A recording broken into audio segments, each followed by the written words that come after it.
From war-torn 80s El Salvador emerged a native freak surfing talent.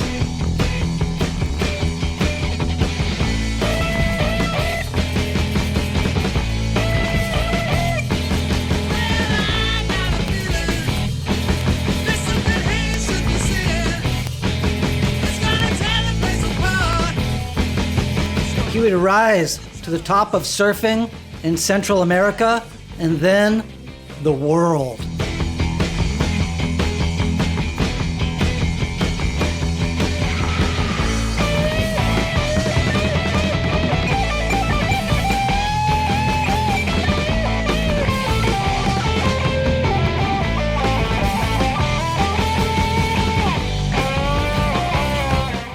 Surfer here, Jimmy Rotherham. By the time we got out in the water and could see him surf, gosh, the guy just shone. He was, the talent that, I don't know, where do you get that sort of stuff from? I don't know where that comes from. You're born with that stuff.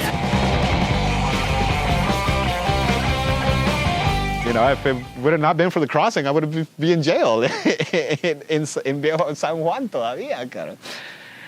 As the country of El Salvador transformed and Surf City emerged, he seemingly disappeared. Everyone was asking, what happened to Jimmy Rotherham? There's one thing that you'll learn right away, or you're not going to be able to handle it in Latin America, is patience.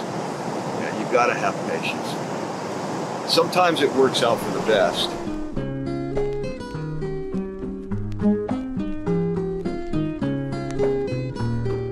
No quiero volver, porque sé que si yo vuelvo otra vez, volverán las inquietudes de ayer y volveré a padecer.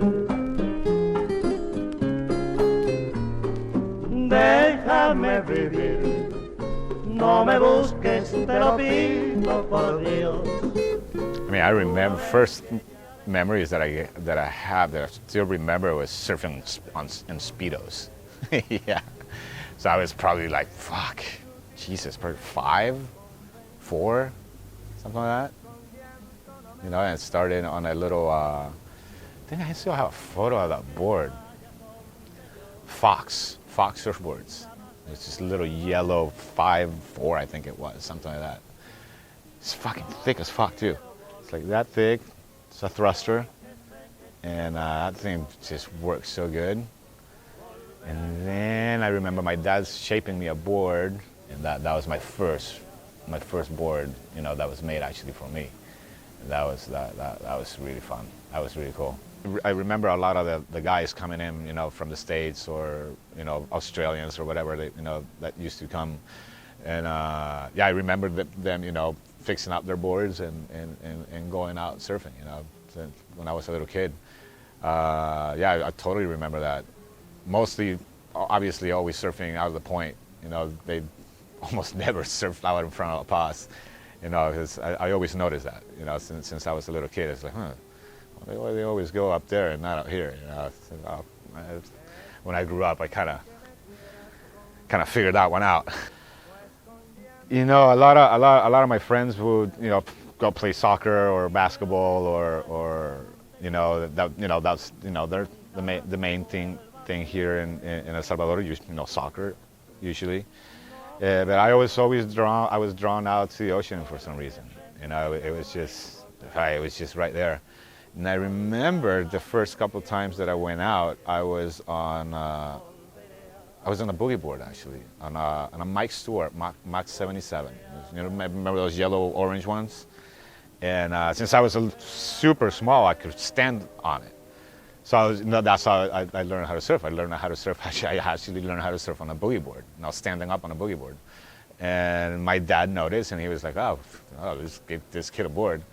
And then the rest, the rest is history. But it was start, surfing on a regular surfboard and never look back. Just like go swimming or go surfing or just being around the ocean or just being in the sand, just playing around the ocean. That was mostly my thing. You know, it wasn't going playing soccer. It was going into the ocean. That was my whole thing. That and airplanes. Yeah, that and airplanes. Since I was a little kid, I always drawn airplanes. My grandfather was a pilot. He flew in the World War II B-17s. So I guess that's where I get my bug for aviation. When I was 15, I was really serious about it, and my dad just like, hey, you know, if you want to go try it out, you know. So we went up to the local airport up in Ilopango, you know, where the general aviation is here in El Salvador, and started flying there when I was 16 years old, and started flying and never looked back also, and started flying then. Now I got my licenses and all that. And before I was pretty much 18, and yeah, those two were my passions since the kids, flying and surfing.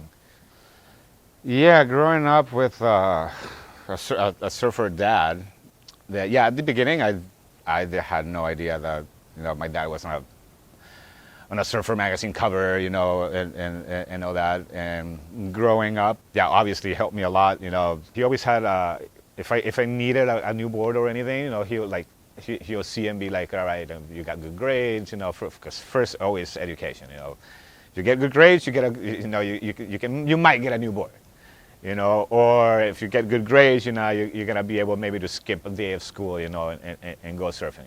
You have to have good grades, But yeah, so he was always supportive in that way. That I always had, good equipment. Now, like pushing me into surfing, like going professional, it was that was more on my own. It was obviously he supported me and be like, yeah, no, if that's what you want to do, go for it. And I mean, it's up to you. It's such everybody knows it's such a unique sport. If you really want to do it, you have to do it yourself. So through a whole my surfing career, it was pretty much by myself. Obviously, with the help of my dad, with having good equipment. But it was mainly me looking at his surfing, his friends surfing.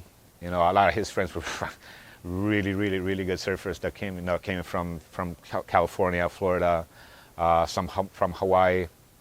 A couple guys from Australia that were like super really good surfers. So when I was growing up, I did have some good influence of 70s, 80s style of surfing. Really knowing how to reading a wave and approaching a wave. So I definitely learned a lot from that. Then like hot dog surfing and stuff like that. I learned it much from videos. I remember these videos from the North Shore videos.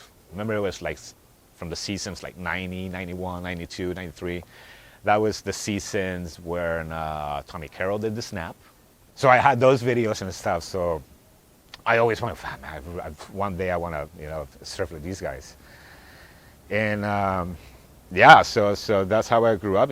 Looking at surf videos, magazines. Every time that surfing magazine came every month out, it was chequeando, what are these guys doing on waves and stuff, and trying to put my spice into it, and just learn from them, and put in what I learned into my style of surfing here at the point. So it was really fun upbringing for sure. It was a lot of fun. It was really learning a lot from everybody. Yeah. Oh man. So there was this guy, Carlangas, we used to call him, and this guy surfed so good. I mean, this guy was like the Slater of that generation. He obviously was old. He's older than me. I think he's maybe like between 6 or 7 years older than me. So I always look up to him since I was a little kid. But yeah, he was really good.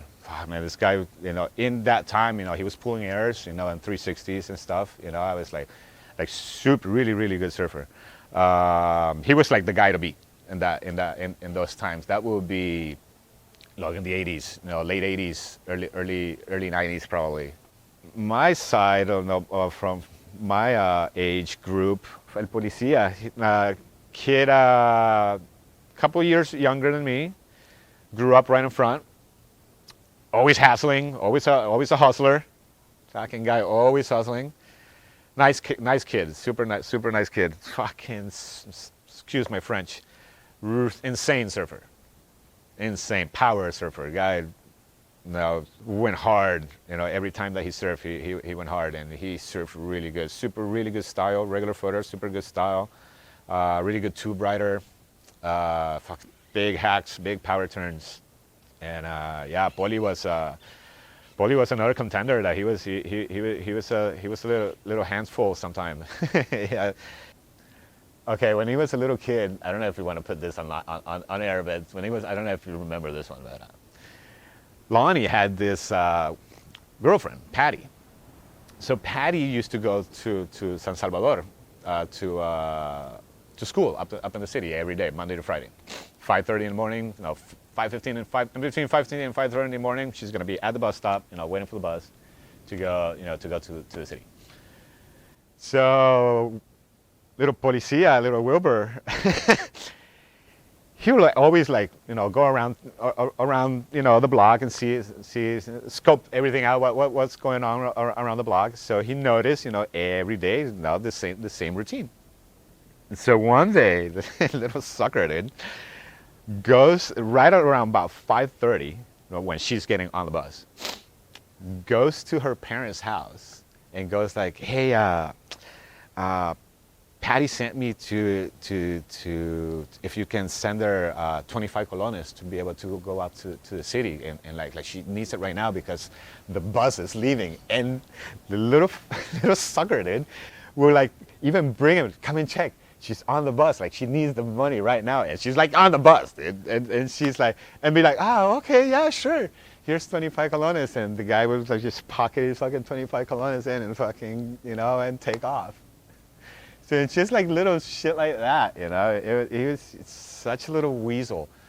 But he's a good kid. He's, we always do our stuff when we're little kids, and he was just one of those little menace little kids that, that, I don't know, you look at the kid and be like, fuck, it's Wilbur, dude, fuck it. It's Wilbur, no, whatever. Just got Minnie Mouse. I don't know if you remember Minnie Mouse. He, Perla. He, a goofy footer, super good surfer. Also, avid skater, insane skater. Super good street and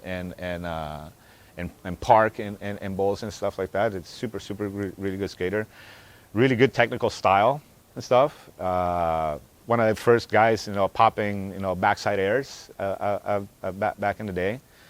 Then from my older contemporary guys, unfortunately, a lot of the kids that I grew up surfing out of the point, they're not with us anymore. A lot of them turned into gangs, unfortunately. And these guys had a lot of the talent was insane of some of these guys. For instance, Peseta was one of them. His little brother, actually, Pesetilla, which was a notorious gang member. But the guy surfed really good. There's this other kid, Coralia, that surfed insanely good, regular footer. There's a couple other kids, Salitrillo, that didn't go into gangs, but more into crack, cocaine and stuff. So he got, lost in that world. Unfortunately, another goofy footer from La Libertad, that was really good. So a lot of those kids that I grew up with, actually, they're not, from town, that they're not with us anymore, unfortunately, that were really good surfers.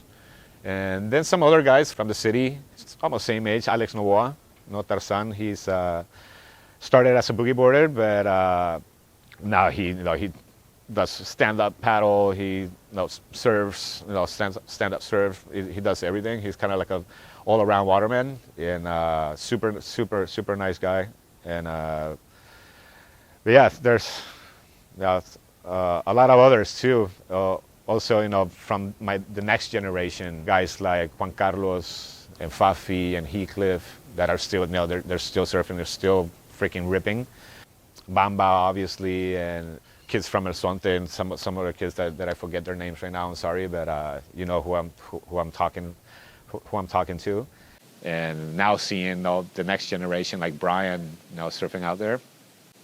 Yeah, it's so blessed to be un Salvadoreño.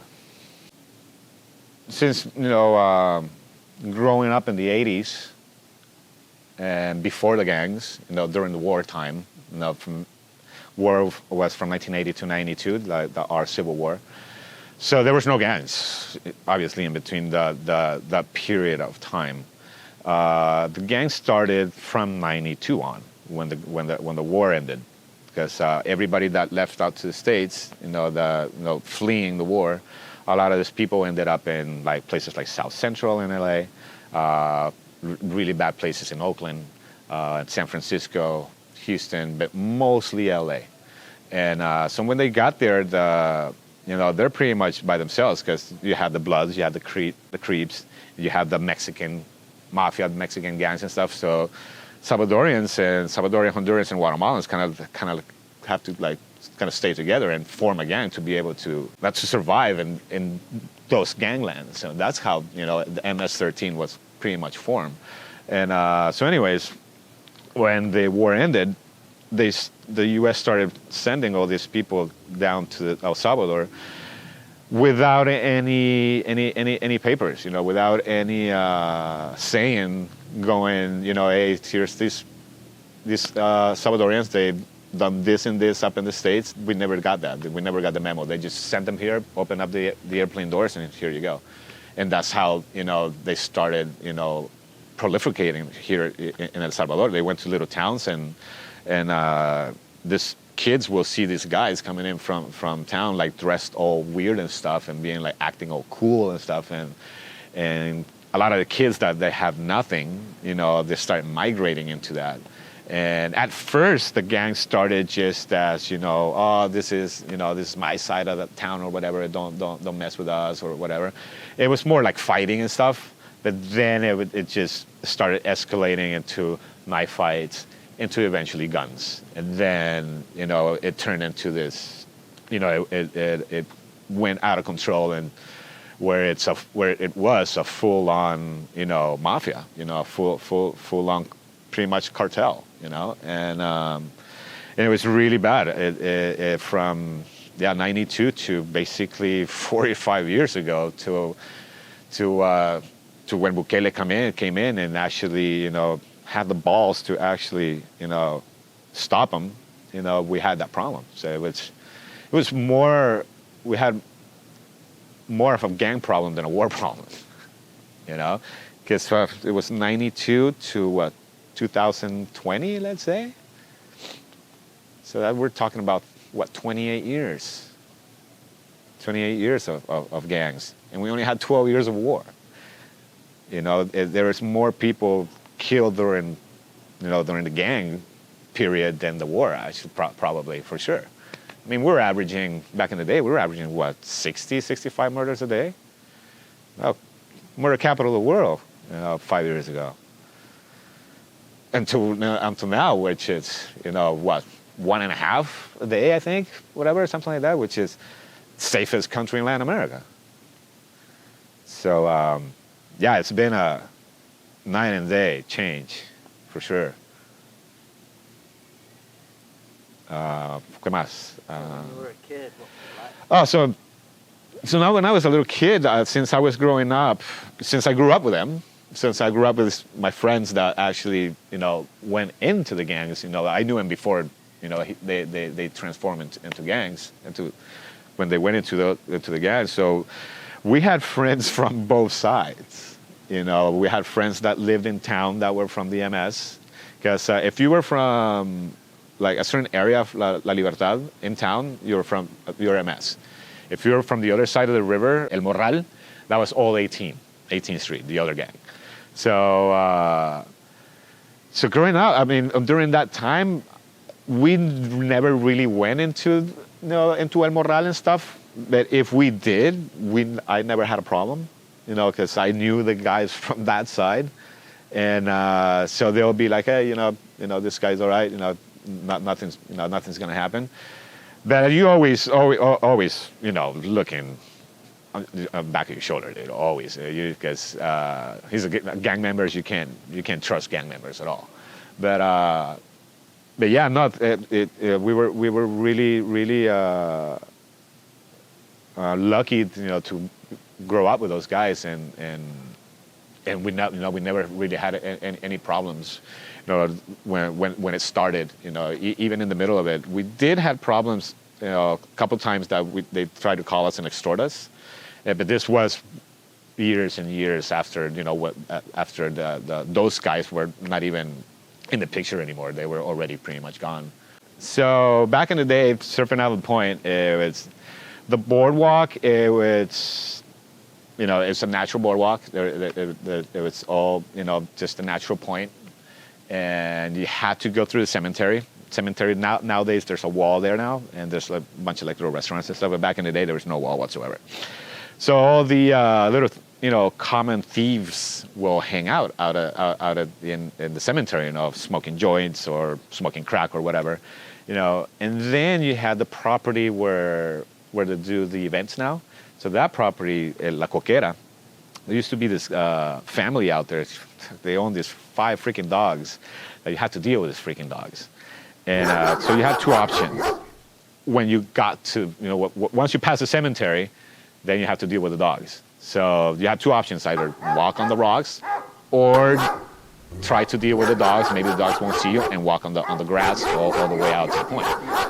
So a lot of times you will always tell people, don't take anything out there, because if you take anything, sandals, a watch, sunglasses, anything, you're gonna get robbed. So one time, the first time Quinn came down, we told him, they don't wear anything, dude. It's, if you go out there, you're gonna get mugged. So he didn't pay attention. He went out, and the thieves actually waited for him to get out of the surf. So he was all tired and stuff. So they just kept smoking weed or whatever they were doing, the thieves there, and watched him surf. Whenever he came back, he had sandals, watch, a necklace, I think a wedding ring, and a couple other things. Obviously, he got mugged. Went out to a restaurant, and he's like, "Oh man, I just got mugged," and like this. I was like, "Dude, we told you." But anyways, a couple days later, me and my dad were walking out the point, and we see the guys, and like, "Hey, a couple of days ago, this guy, you guys mugged this guy." "Oh yeah." It's like, can we get the things back? He's like, "Oh, just give us a couple bucks." So we gave him a couple bucks, and they gave us everything back. So we called Quinn back. Go like, "Hey Quinn, we got your stuff."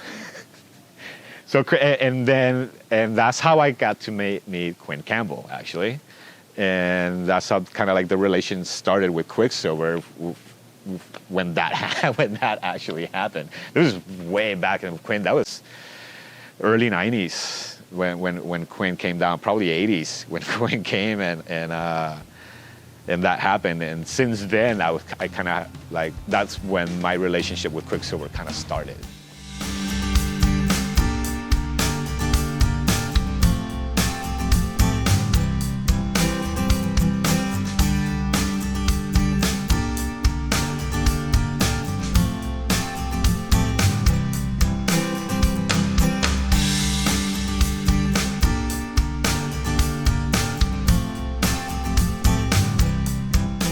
During that time, you were well regarded as one of the best surfers in Latin America, and you were surfing contests, traveling around a bit.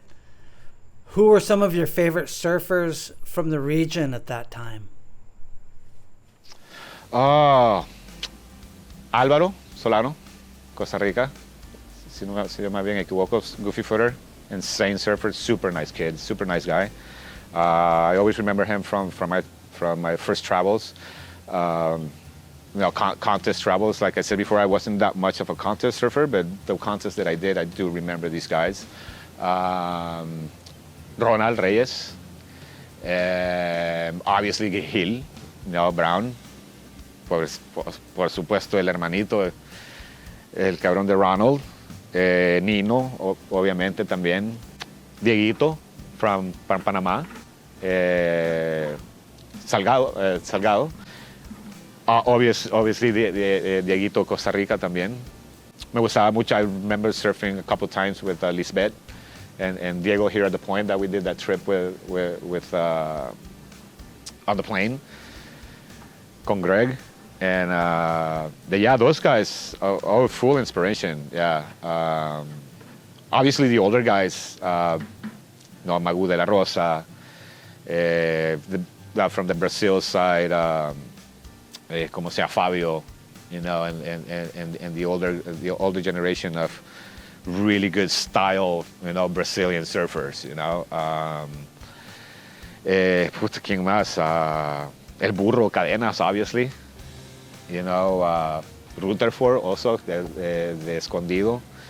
Man, so many guys that, that were so good, so good that I was, when I was growing up, to be able to see some of these guys also, where it was if these guys can do it, I can do it also, so.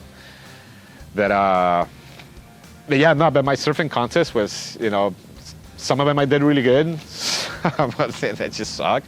I always get for some reason in contests, the ocean has something against me. I don't know.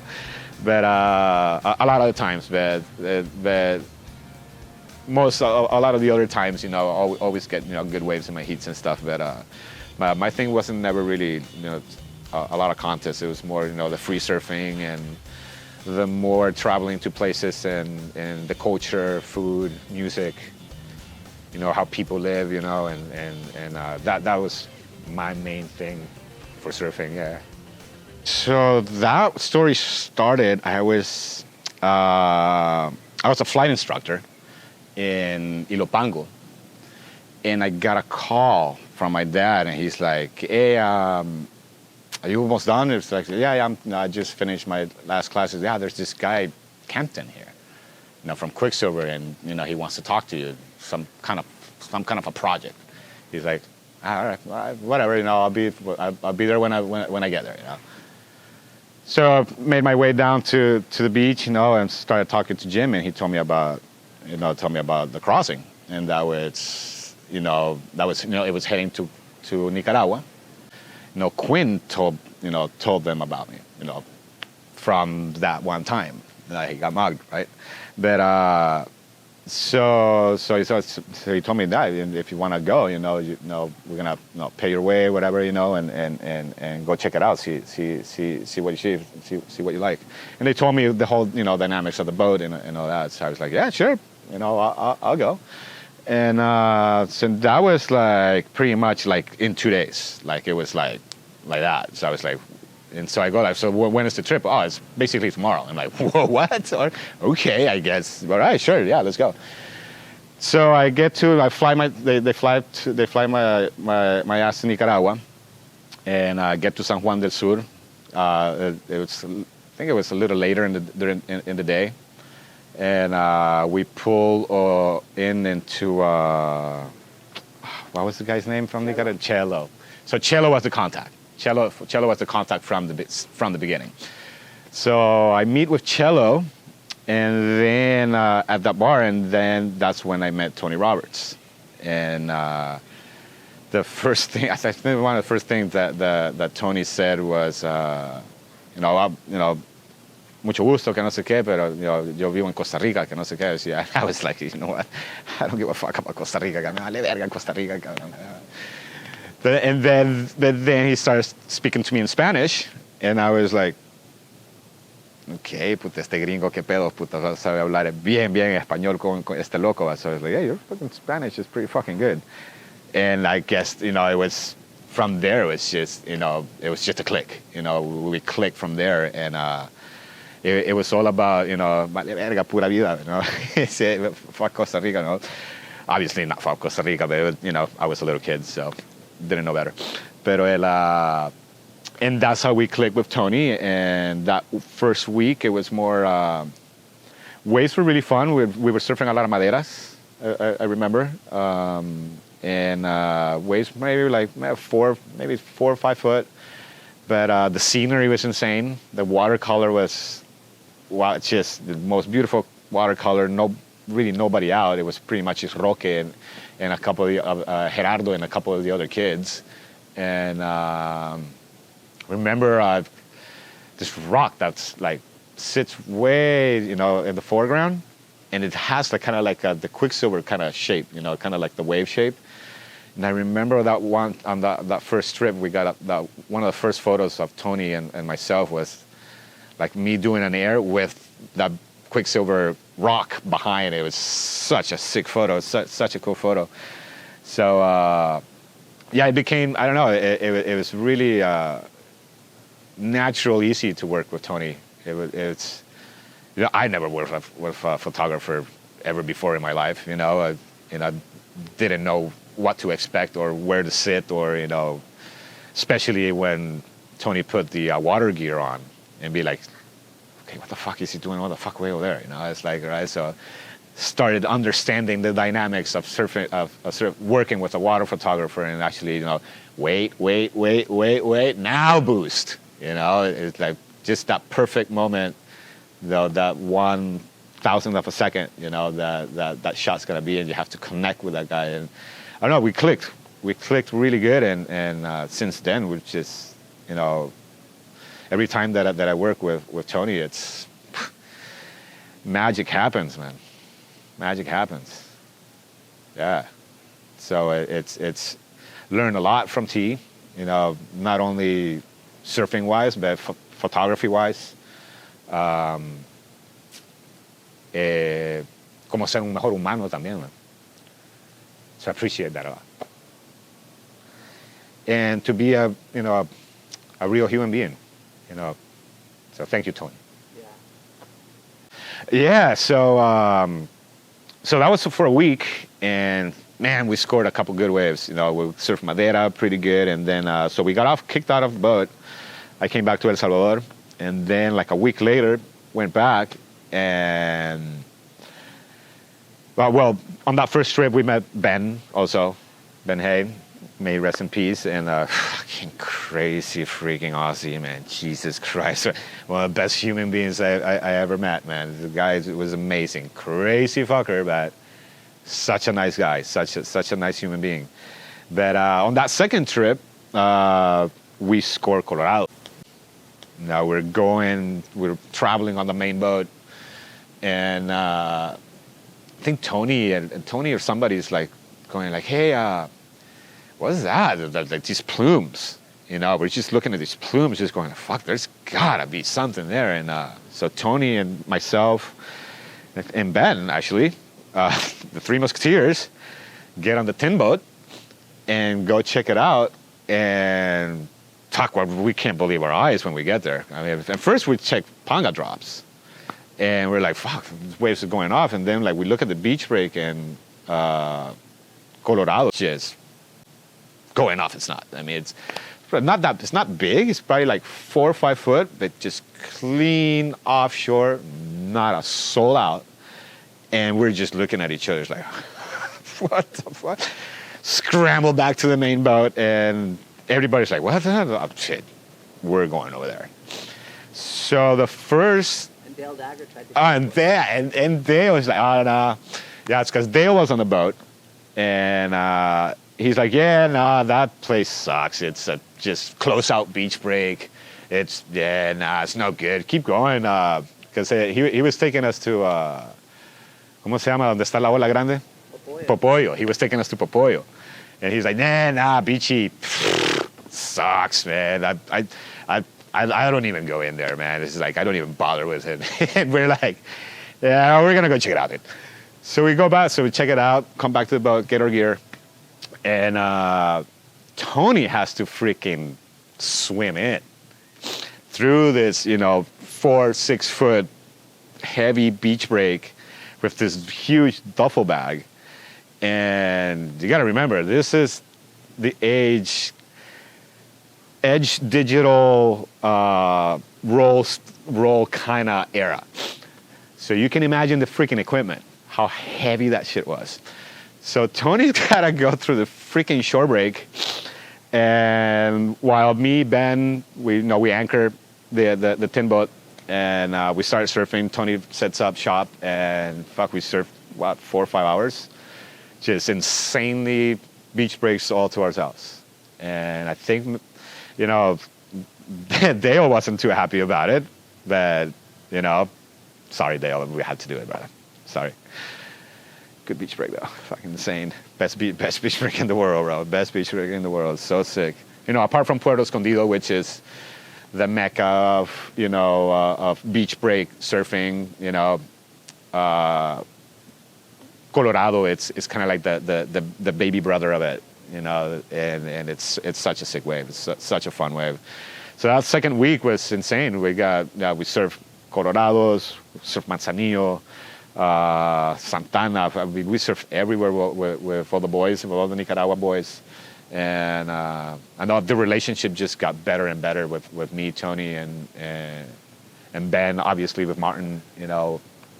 I owe so much to Martin also for my surfing career. He's pretty much, if it wasn't for the crossing, I don't think this conversation we would be having this conversation at all. So shouts out to Martin Daly. Thank you. So I got on the boat on 2001. Nicaragua with Tony, and stayed off and on the boat till 2006. So 5 years of, basically 6 years, let's say, of off and on the crossing. I got to do almost the whole Caribbean, all Central America, Mexico, all the way to Ensenada. We did apart from the crossing, from all my other travels to Indonesia and Fiji and all that, but my highlight of my career was definitely the crossing.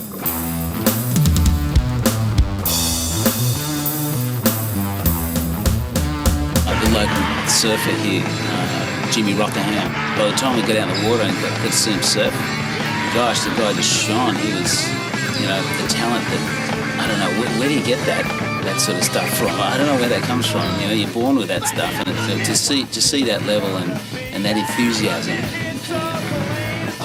it's just stoked just to take off on a wave and do what he does. It was really good. It helped me a lot in the water, and I'm very grateful for that.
There's something about that boat. There's just something about that lady that just you want to be on that boat. It's just the destination that it still goes to.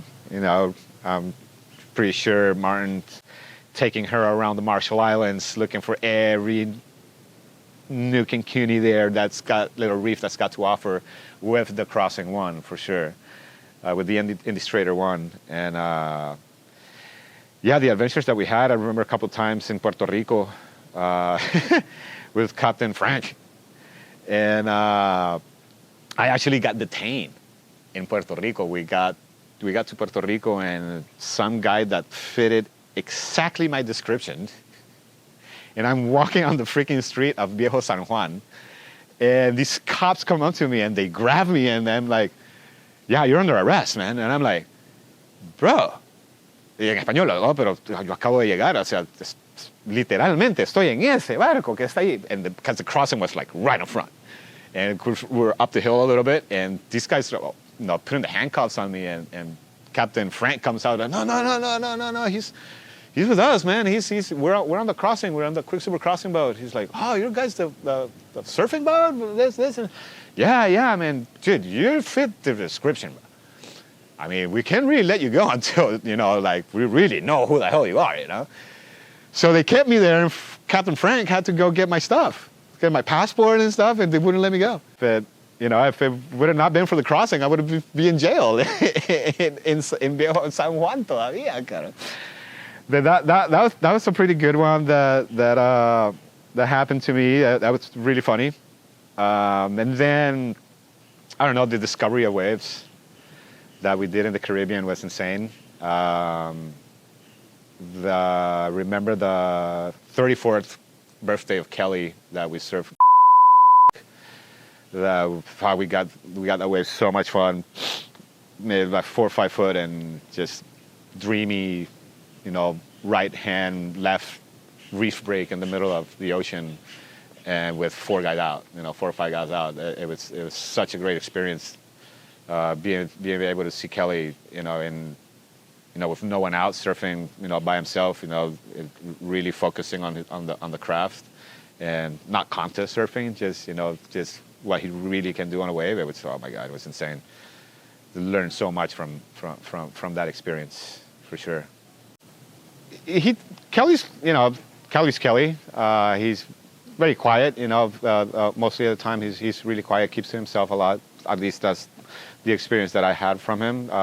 Super nice. Obviously well-educated, GOAT, obviously, he's best of all time. And overall a very nice human being. Obviously from a sport view, it's, the man that everybody wants to be, a lot of people wanted to be like Mike. A lot of people want to be like Kelly, so... Yeah, I mean, he's the inspiration of pretty much from his generation on, pretty much, I mean, even from his peers, his peers look up at him, and even older, generations look up at him. So, yeah, Kelly's such an insane person and such a good person and such a phenomenal surfer. And, what else? Jesus. Parties, reef checks, screaming for the tin boat to come and get you, tin boat! Fucking around with the Indos of Jack and Soom and Echo. Oh my God. Crazy stories. I remember the story in the Caribbean. We were one of the islands of the Caribbean, and the captain actually got in a fight with this, other captain of a white boat, and because we pulled in and happy bunch, Aussies and Californians and Salvadorians, this mixed group of surfers, at this bar and having this good old time. And so this captain from this other boat starts, kind of like rapping, talking shit about the Indos. And he started to get a little bit louder and louder, talking, oh yeah, these fucking captains, hiring these Indos and paying them like really, really little money. Not the guy not knowing that fucking Quiksilver is like doing all this. But Martin kind of just like goes over to him and be, hey mate, don't talk bad about my crew. We're just here having fun. If you want, you come and join us, and have a couple beers with us. He's like, yeah, nah, fuck off, and the guys just started like going at him. And Martin, she's like, hey, he goes like, mate, please, I don't want to fight you, you're getting very aggressive with me, so just stay away, mate, And then the guy fucking like threw a punch at him, and it's the wrong move, bro. Martin's a big bloke. He's a big freaking bloke. Martin got him and just like cut him into a neck lock and like put him on the ground, and he's like, mate, I don't want to hurt you. Please go back to your boat, you know, and just fuck off from here. Just get away from us. And the guy fucking, obviously, fucking, you know, he left to his boat. Well, the back scene, we didn't see the Indos. Fucking Zoom was fucking pissed. Zoom, and because it was Zoom, Chris, and Echo. So Zoom was really pissed, and then Chris disappeared. Chris grabbed a freaking huge knife out of Ben's freaking chef box, goes to the other boat. Luckily, he didn't go into the boat. The guy, because Chris was outside just grabbing the handrail, you know, the little ladder to get on the boat, and he's like, "You get over here," with the fucking knife. "You're talking shit about my captain. You're talking shit about me. Get over here." And Ben fucking goes running. So he grabs him and takes him back to the boat, and we calm him down and stuff, and so we go back to the boat, and I go to the captain. So everybody, "Captain, you okay?" Yeah, mate. Fuck, this little scrub here, mate. It's all right. Just fucking stupid little bloke. You know, just leave him be. Kept on partying, and there's this other boat that was next to us, another white boat. There's these young fellows from Florida, I think, and they're super cool, and they saw the whole thing. And they go like, "You guys are the best, man. Your captain's insane, dude. Let's go party to our boat." So we go to their boat, and they have this full-on luxury, like 200-foot yacht. They're just insane luxury, and we're just partying with them, and we can see the other captain just kind of like cleaning his wounds, and it was so funny, bro. It was so funny. Because we were partying, you know, all of a sudden, like, Martin shows up, you know, to the white boat, and everybody's like, "Yeah, Captain!" Fucking, everybody's hugging the captain. It's like, yeah, you know, whatever, mate. So yeah, it was a great night. It was such a great night. Oh, so crossing, you know, so Quiksilver. I was Quiksilver for a long time. I was from basically from 2000 to 2012. So it was 12 years of you know, legit contract, you know, getting paid to go surfing. But after Quiksilver after the crossing, you know, when the crossing, the project ended, I got a couple other sponsors, friend of ours in common. I got into DVS, Electric, I believe it was the other company, and Creatures of Leisure. So we did a bunch of trips to Indonesia. You know, a lot of trips with Tony and Gilbert Brown, Ronald, Matias, El Cabezón. That was a great trip. That was a funny trip.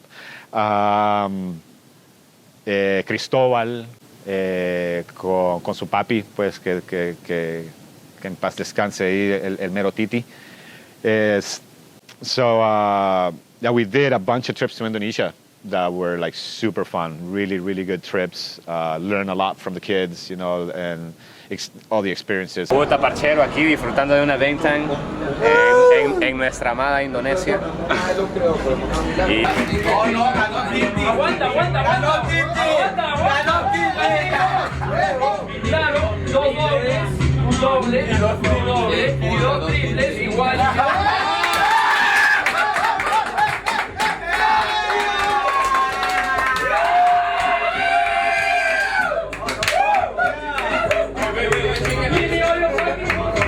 Mi nombre es Jimmy Rotherham.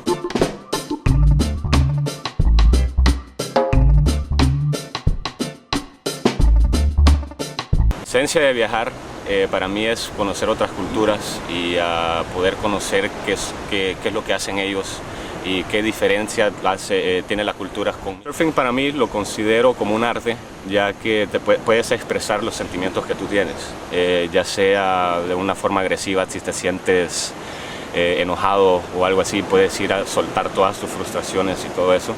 Y pues también como deporte, pues porque te ponen en una muy buena condición física. Mi familia, mi padre. Veo mucho a Gilbert Brown, Ronald, por supuesto Gabriel Villarán y un par de los muchachos peruanos, Matías. Muy impresionado con Cristóbal de Col y este muchachito Carlos Muñoz, que me ha dejado con la boca abierta en este viaje. Y a nivel internacional, pues obvio, pues Kelly, que es el mejor surf que ha habido en la historia, creo yo. Bruce Irons, Andy y bueno, todos esos hombres que surfean la rompen. La relación entre música y esa es la relación.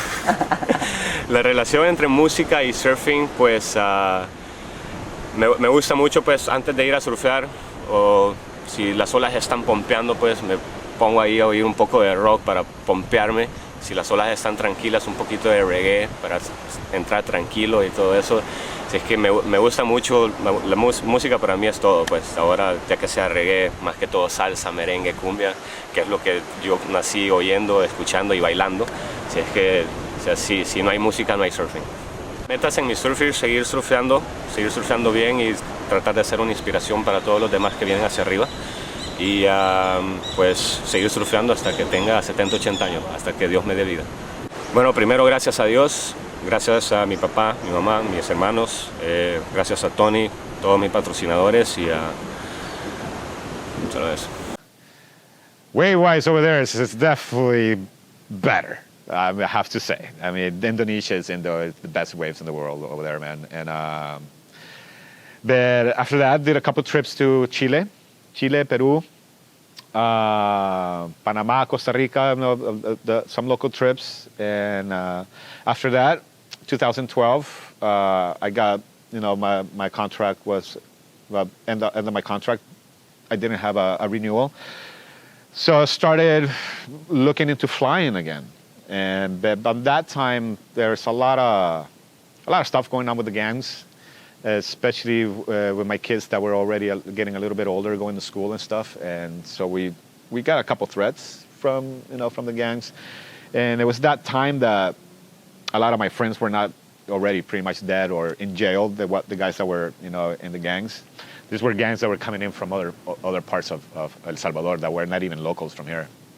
So we received a couple threats, and I was like, you know what, let's go up to the States better. And also, one of the main reasons also was to get the kids citizenship. So I thought it was going to be a kind of like a touch and go thing. It's going to be it's going to take maybe a year or two, to get their citizenship worked out. But nah, it took a little bit more than that. It took almost 10 years. So I was up there for almost 10 years. And urban, so weird. So freaking weird to wake up and not seeing the ocean, not smelling the ocean, and waking up to see street, and cars going by and loud, and that sucked. Yeah, it sucked. It's and did a bunch of diversity of jobs. I was an Uber driver. I flew airplanes. I worked for a wall company doing art show productions, of all things. And that was really cool, actually. That was really neat. I got to learn a lot from art, how the art world kind of works, the amount of this that it's handled in that kind of business is insane.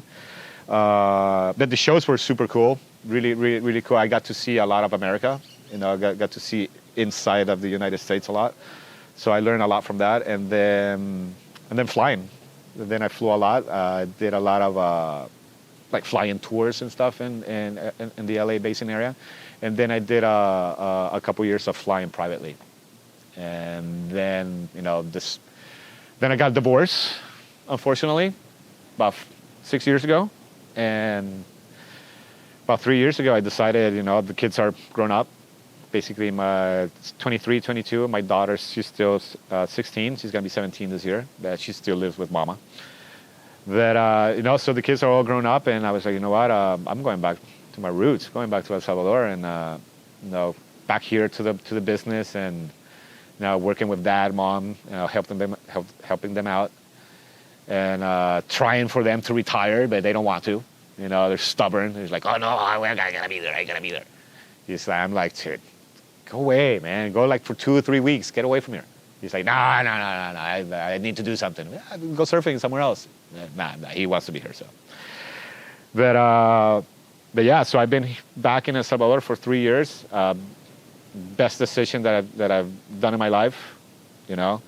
At first, I had about a year and a half, 2 years, that kind of crumbly situation in a kind of a bad relationship, but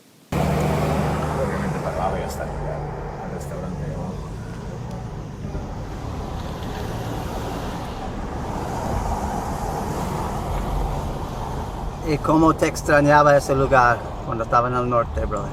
Puta. Siempre que, más que estaba viviendo lejos de la playa, sí era bien jodido, porque especialmente haber crecido aquí enfrente del mar. No se siente igual, pues, para nada.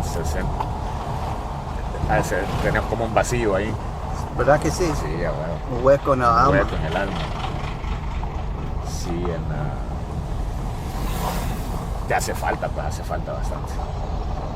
Solo está, aunque no haya olas, pero solo el sonido de las olas chiquitas quebrando te relaja, te pone otro.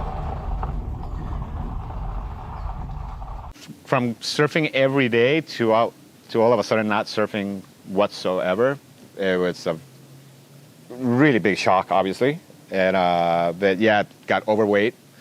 Started drinking a lot, a lot of beers, especially living up in the States. Everything, Monday to Friday, go to work, and then the weekends you get to go out. And it's usually visit your friends, have a barbecue, have beers, get drunk.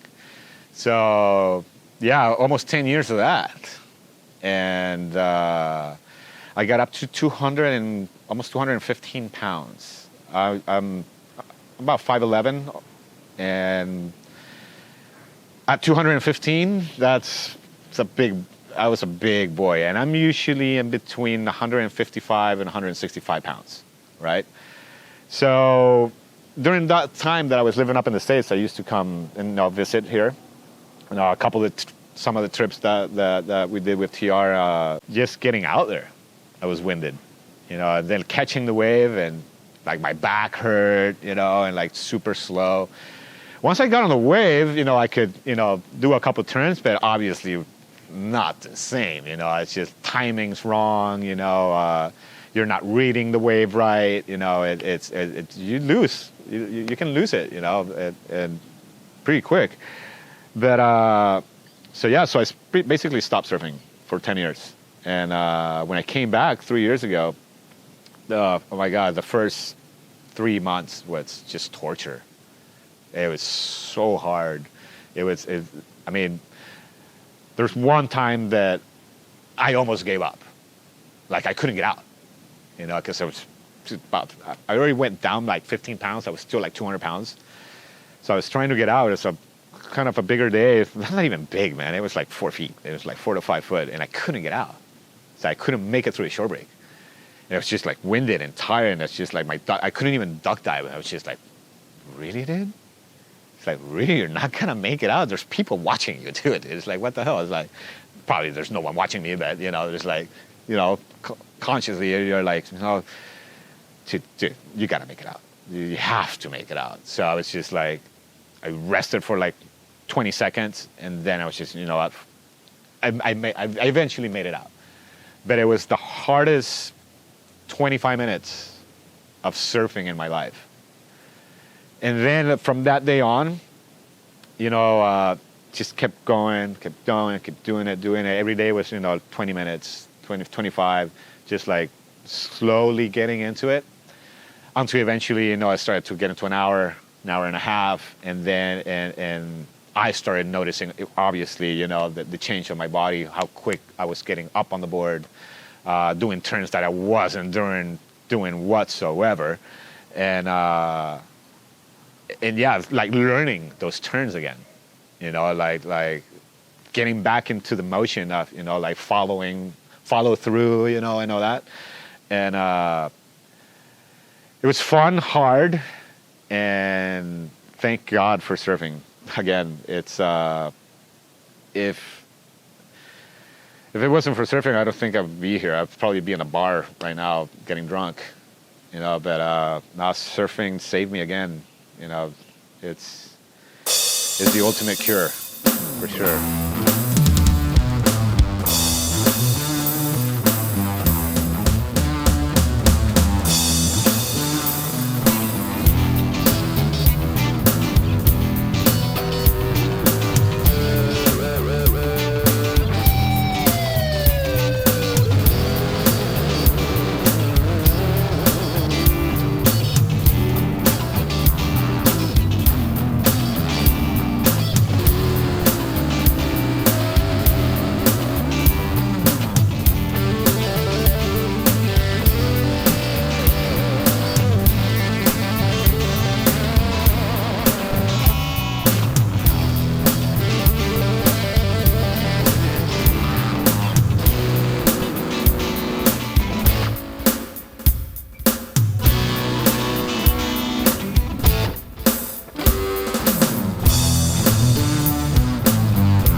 Man, it feels so good to be back.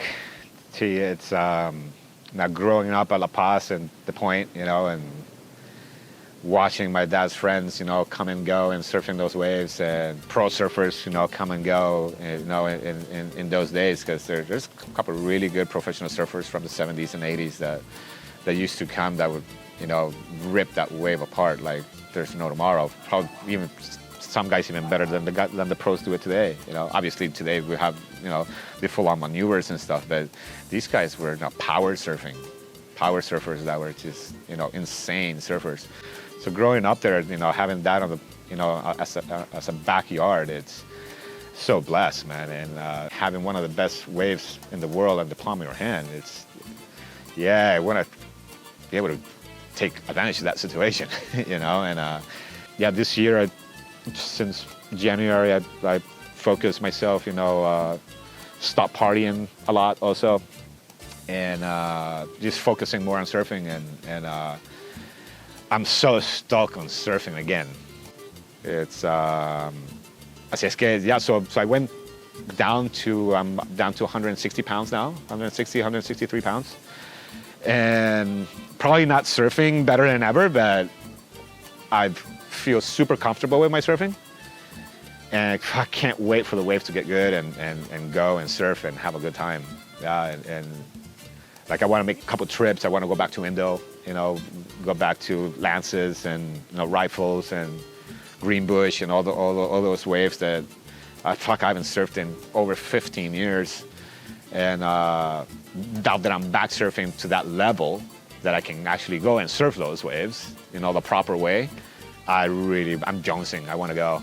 I really want to travel and get back into, you know, to good serious waves and just back in the water, just back surfing.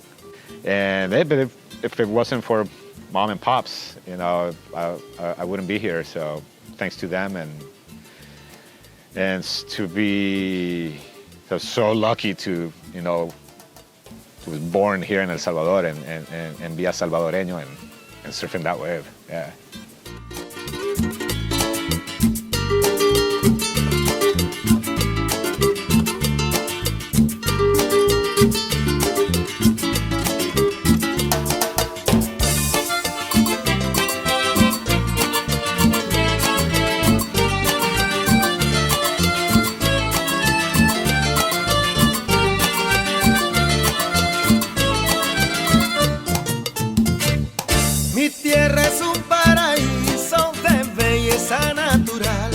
Situada en un rinconcito de la América Central, situada en un rinconcito de la América Central.